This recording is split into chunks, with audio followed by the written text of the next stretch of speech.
Nonke senike nazwa nge-oxygen ne-carbon dioxide. I-oxygen yileyo esiyiphefumulayo, i-carbon dioxide yileyo esiyikhiphayo.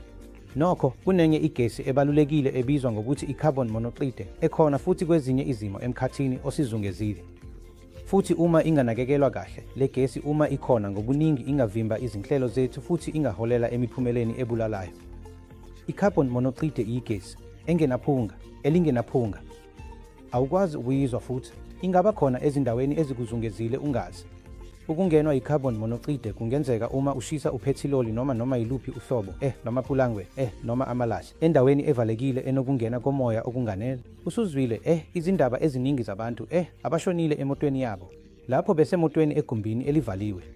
Ngakho lokho kungaba ukudabwa kwe-carbon monoxide kanye ne-carbon monoxide ezimweni ezinjalo. Nokho, i-carbon monoxide ayitholakali kalula. Izimpawu ziqala kancane kakhulu.